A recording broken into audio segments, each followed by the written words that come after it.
ሰላም ጤና ይስጥልኝ ውድ የቻናላችን ተከታታዮች፣ ዛሬ ደግሞ እርግዝናን በየወሩ ምን ይመስላል የሚለውን ለናንተ አሰናድተን ቀርበናል።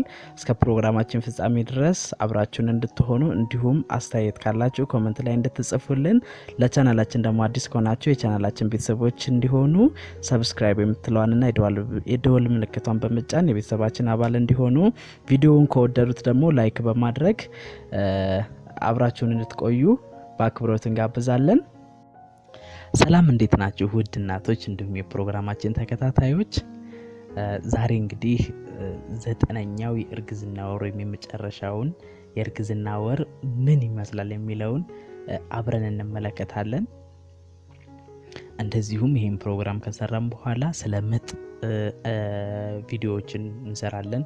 እንደዚሁም የራስ ልጅ እንክብካቤና ሌሎችም ከልጆችና ከእናቶች ጋር የተያያዙ ቪዲዮዎችን እንደምንሰራ ቃል እንገባለን። እንግዲህ ይሄ ቻናል ጠቃሚ ነው፣ አሪፍ መልእክቶችን ይዞ ይመጣል ብላችሁ የምታስቡ ከሆነ ሰብስክራይብ በማድረግ የቤተሰባችን አባል ይሁኑ፣ እንዲሁም ለወዳጆ ያጋሩ። የዘጠነኛው ወር የእርግዝና ጊዜ ምን ይመስላል? እንኳን ደስ አለሽ፣ የመጨረሻ ወር ላይ ደርሰሻል።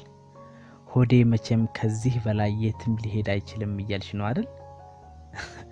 እመኝን፣ በዚህ ወር መጀመሪያ በደንብ ይጨምራል። ከ37 ሳምንት በኋላ ግን መጨመር ያቆማል። ተፈጥሮ ነገሮችን የምታሳካበት መንገድ አላት። ይህ የመጨረሻው ወር ስለሆነ የቅድመ ወሊድ ቀጠሮች በሳምንቱ ይሆናል። እነዚህ ቀጠሮዎች በወሊድ ጊዜ ያልታሰበ ነገር እንዳይፈጠር አስቀድሞ ጥንቃቄ በማድረግ ጤነኛ የወሊድ ጊዜ ከጤነኛ ልጅ ጋር እንዲወለድ አስተዋጽኦ ያደርጋሉ። መውለጃ ቀንሽ መቅረቡን አስመልክቶ ሆድሽ ወይም ልጅሽ ወደ ታች ይወርዳል። ይህም የአተነፋፈስና የቃር ችግሮችን ቀለል እንዲል ሲያደርግ፣ ነገር ግን መራመድ እንዲከብድሽ ያደርጋል። በተጨማሪም ፊኛሽ ላይ የሚፈጠረው ጫና ሽንትሽን ቶሎ ሊያመጣውና ወደ መጸዳጃ ቤት ሊያመላልስሽ ይችላል። የእግር ማበጥም በዚህ ወር የተለመደ ሲሆን እብጠቱ ግን ድንገተኛ ከሆነና በተለያዩ የሰውነት ክፍሎችሽ ላይ ከታየ የፕሪ ኢክላምዚያ ምልክት ሊሆን ስለሚችል ወደ ጤና ተቋም መሄድ ይኖርብሻል። ራስሽ ላይ የምታያቸው ለውጦች የአደገኛ ምልክቶች አለመሆናቸውን ለማወቅ ሁሌም በእርግዝና ሰዓት ሊታዩ የሚችሉ አደገኛ ምልክቶች ምን እንደሆኑ ማወቅና ማንበብ ይኖርብሻል።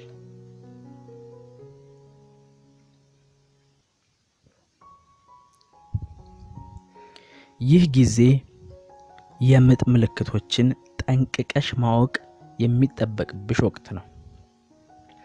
በተለይ የእንሽርት ውሃ መፍሰስና ከጀርባ ጀምሮ ወደፊት የሚመጣን ቁርጠትን በደንብ መከታተል ይኖርብሻል። በነገራችን ላይ ይወለዳል በተባለው ቀን ይወለዳል ብለሽ አታስቢ።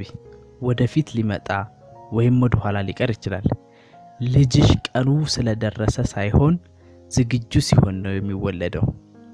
ወሩ እያለቀ ሲሄድ ለወሊድ የሚያስፈልጉሽን ነገሮች አዘጋጂ። ወደ ሐኪም ቤት ስትሄጂ የምትይዣቸውን ነገሮች በቦርሳ አድርገሽ ቅርብ ቦታ አስቀምጪ።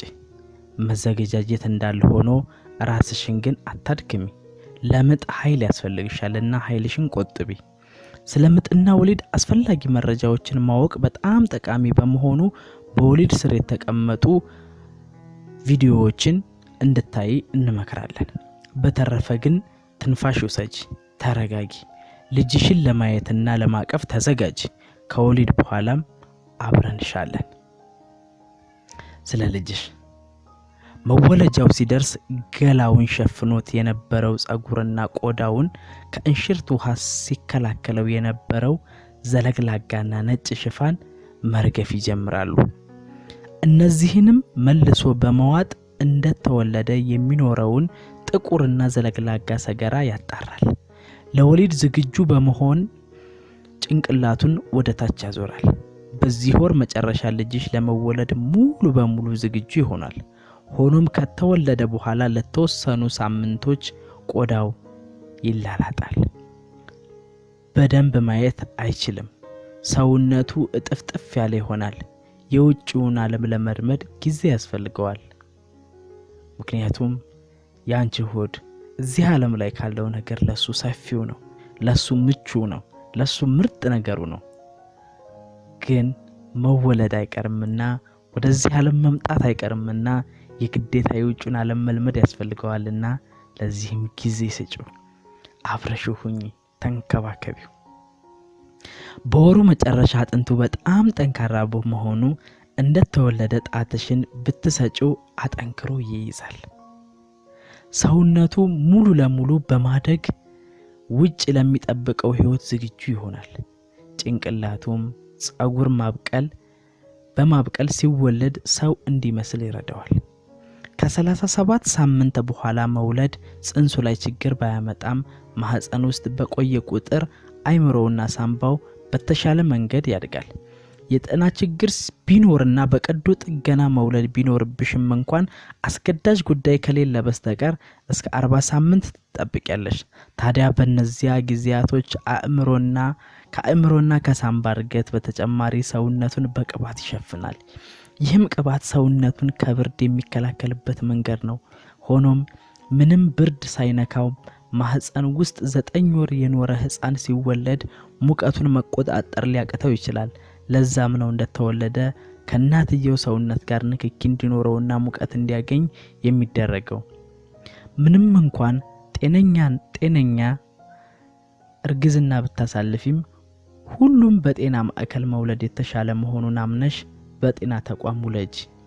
በጤና ተቋም መውለድ ልጅሽ የሚያስፈልገውን የመጀመሪያ ቀን ክትባትም እንዲያገኝ ያግዘዋል።